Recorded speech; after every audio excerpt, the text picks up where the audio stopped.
The Neighborhood Resource Center was established as an idea in 2002 when the old post office in the community closed down, and community members, including myself, saw it as an opportunity to maybe put something into the neighborhood that would benefit the community rather than having an empty building sitting there.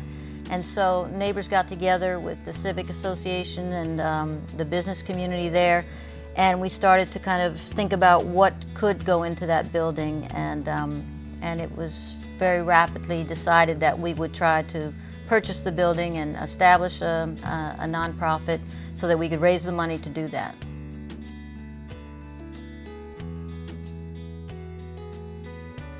The mission of the center is to provide a place where neighbors who live in the Fulton community can access educational and cultural resources and come together to better their own lives and better the fate of their entire community.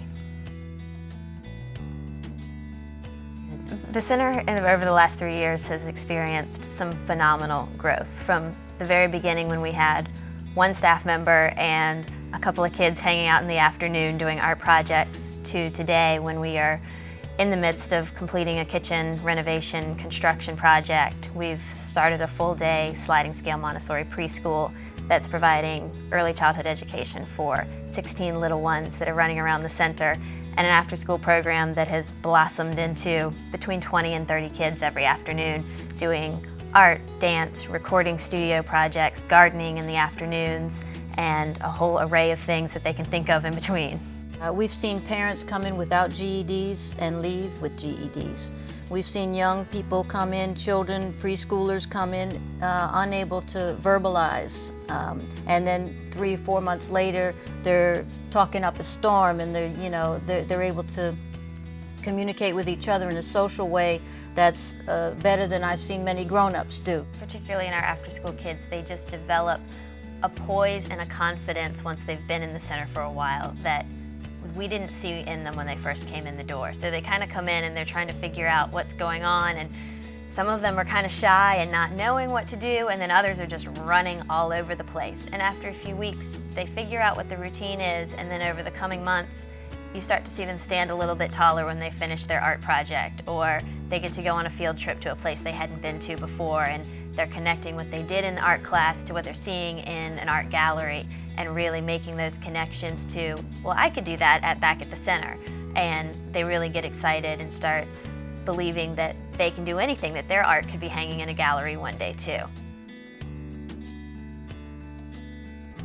We've been discussing with the board the idea of building a second floor on the center because we've actually outgrown the footprint that we're currently in, and we wanted to expand and add more adult programming to what we're doing. We have a GED class right now, but if we can go to the second floor, the preschool can expand, some more adult programming can be added.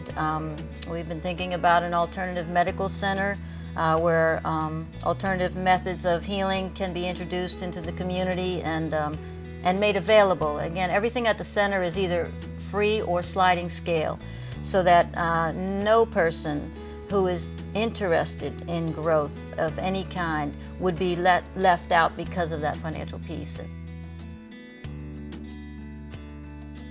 It's a community-developed organization, it's a community-supported organization, and it's an organization that's run by the community. So we have it in our bylaws that our board of directors is going to be at least 51% of community members. So it isn't an organization that someone outside of the neighborhood is saying, well, this is what would be good for Fulton Hill.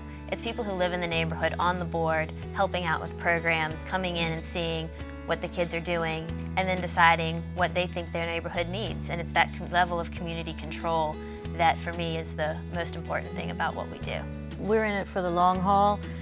We understand that behavior takes a very long time to change, and that trust and love and opportunities to develop skills are the things that, if they're combined and they last long enough, that people can change and do change.